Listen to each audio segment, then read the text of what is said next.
فبأي آلاء ربكما تكذبان. Bagaimana tanggapan kita mengenai penistaan agama yang sekarang lagi rame? Kewajiban kita, ya Pak, semua muslim kalau agamanya dinistakan wajib marah lah, kesal, nggak ridho. Kalau ternyata ada muslim yang agamanya dinista, dia nggak marah, biasa aja, hatinya nggak panas. Ini pertanyakan keimanannya ini. Kok aneh, agamanya dihina, dia tenang-tenang aja, nggak marah, wala syai'. Ya. Cuma bagaimana mensikapinya ini yang harus kita lihat. Kewajiban kita lihat dan tanya pada fatwa para ulama, bagaimana caranya yang paling maslahat. Ya. Apakah dengan cara demo itu maslahatnya lebih besar? Kalau saya pribadi tidak setuju. Ya. Kenapa? Karena pertama fatwa ulama besar semua mengatakan demo tidak boleh. Yang kedua pengalaman pun juga dari zaman ke zaman yang namanya demo nggak ada manfaatnya, Pak. Ya. Yang ada timbul keributan. Ya. Yang ada timbul macam-macam lah, Pak. Nggak ada. Sekarang udah jalur hukum aja deh. Kalau jalur hukum nggak berhasil, ya udah mereka yang dosa, selesai. Yang terpenting sekarang kita itu, Pak, mendakwahi manusia, mendidik kaum muslimin. Kenapa sih? Saya pernah ngisi kajian di Tanah Kusir, ada pertanyaan, Ustadz, Jakarta kan mayoritas muslim, kenapa gubernurnya non muslim? Saya jawab, itu menunjukkan muslimnya itu yang nggak paham. Kalaulah kaum muslimin di Jakarta yang mayoritas paham, nggak kepilih itu. Tapi karena itu menunjukkan mayoritasnya muslimnya tidak paham, akhirnya memilih non muslim, ya kan? Imam At-Turtusi berkata, apa kata Imam Turtusi? Iya. Lam azal asma, aku senantiasa mendengar perkataan orang-orang. A'malukum ummalukum. Perbuatan kalian itu menentukan siapa pemimpin kalian. Fakama takununa yuwalla alaikum. Sebagaimana kalian berada di suatu keadaan, itulah keadaan pemimpin kalian. Hatta wajadtu misdaqahu fi qouli ta'ala. Sampai aku dapatkan ayat yang membenarkan ucapan itu. Allah berfirman, wa kadzalika nuwalli ba'dadh-dhalimina ba'dhan bima kanu yaksibun. Demikianlah kami jadikan untuk orang zalim wali dari kalangan orang zalim juga, disebabkan perbuatan dosa-dosa mereka. Di situ Allah mengatakan orang zalim akan dipimpin orang zalim juga. Berarti permasalahannya rakyatnya zalim, berarti, Pak. Makanya Allah kasih pemimpin yang sama. Maka dari itulah yang berarti yang harus kita benahi ini rakyatnya nih. Muslimnya yang harus kita benahi, Pak. Pahamkan mereka tentang din, tentang agama. Ya. Cuma masalahnya kan, Pak, banyak dai, banyak kita itu menganggap kayaknya solusi ini nggak tepat deh. Kayaknya harus dengan kekerasan, harus dengan kekuatan. Seakan-akan itu sebuah solusi yang pasti berhasil. Belum tentu juga, Pak. Ya. Yakin dengan cara seperti itu berhasil? Di belakang sana ada Amerika, ada Cina, ada negara-negara besar dengan kekuatan dana yang sangat besar. Ya. Kemudian kita bikin kerusuhan, gagal, dihabisin kaum muslimin, habis. Siapa yang salah? Kaum muslimin juga. Hati-hati, Pak. Sekarang ini butuh dalam memperjuangkan Islam tuh, tolong jangan pakai perasaan, tolong jangan pakai emosi. Kita boleh marah, tapi hati kita masih tetap tenang. Kita berpikir melihat kepada yang lebih maslahat. Iya. Nah, ini yang kita sekarang itu yang harus kita galakan tuh talimnya harusnya. Para ulama yang semua turun talim.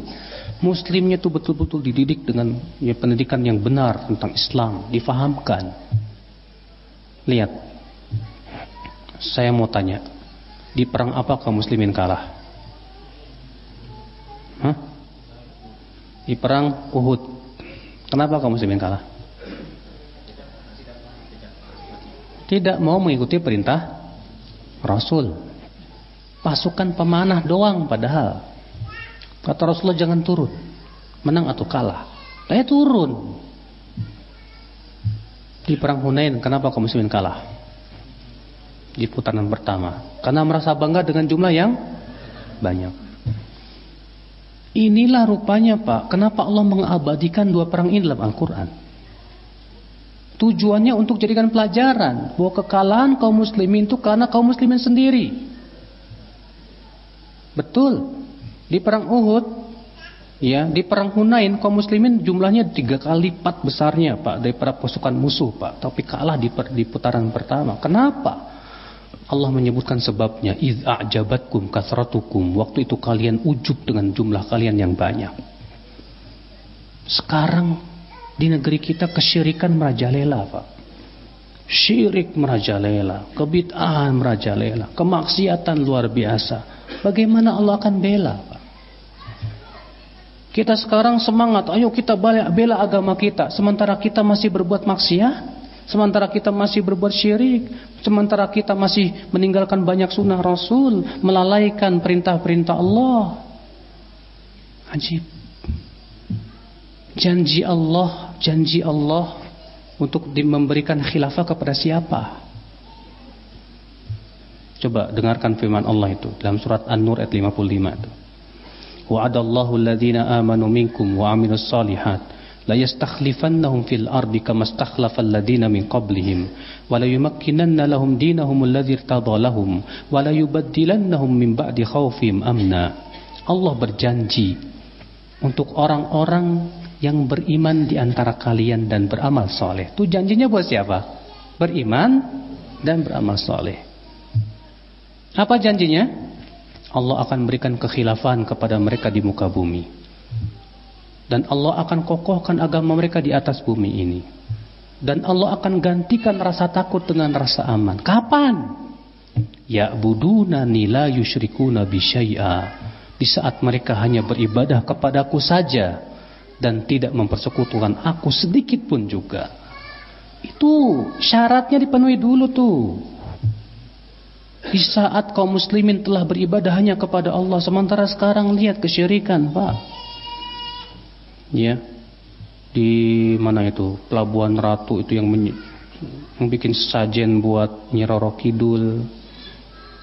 Belum lagi perdukunan, mistik-mistik dan yang lainnya. Belum lagi orang yang meninggalkan sholatnya banyak banget. Coba Pak ya, kita ngikutin manhaj para nabi dan rasul, membenahi dulu deh. Memang ini Pak jalan yang terjal sekali. Banyak orang gak sabaran dengan jalannya Nabi dan Rasul. Kenapa? Karena kita tergesa-gesa ingin melihat hasilnya. Sementara Allah berfirman kepada Rasulullah apa? Fa imma nuriyannaka ba'dal ladzina na'iduhum aw natawaffayannaka fa ilaina yurja'un. Boleh jadi hai Muhammad, kami akan perlihatkan sebagian janji kami kepada engkau dalam keadaan engkau masih hidup. Atau kami wafatkan dulu engkau, lalu kami realisasikan janji kami setelah itu. Itu dalam surat Ghafir ayat 77. Ya. Lihat Allah saja begitu kepada Rasulullah. Kita itu gak bakalan ditanya oleh Allah tentang hasil usaha kita. Yang akan ditanya oleh Allah sudah sesuai dengan manhaj Nabi dan Rasul. Itu dulu. Apa yang sudah kita persembahkan buat umat untuk memperbaiki akidah ini, tasfiyah dan tarbiyah. Tapi inilah Pak, manhaj yang seperti ini banyak gak disukai orang, banyak gak disukai oleh aktivis, karena mereka nganggap itu lambat sekali, terjal sekali. Ya kita adapun kita insya Allah kita terus mengikuti manhaj para nabi dan rasul ini insya Allah sampai Allah memberikan kemenangan atau kita mati syahid. Ya, Allah berikan kepada kita kemuliaan di dunia ini. Allahu a'lam. Subhanakallah bihamdik. Asyhadu an la ilaha illa anta astaghfiruka wa atubu ilaik. Assalamualaikum warahmatullahi wabarakatuh.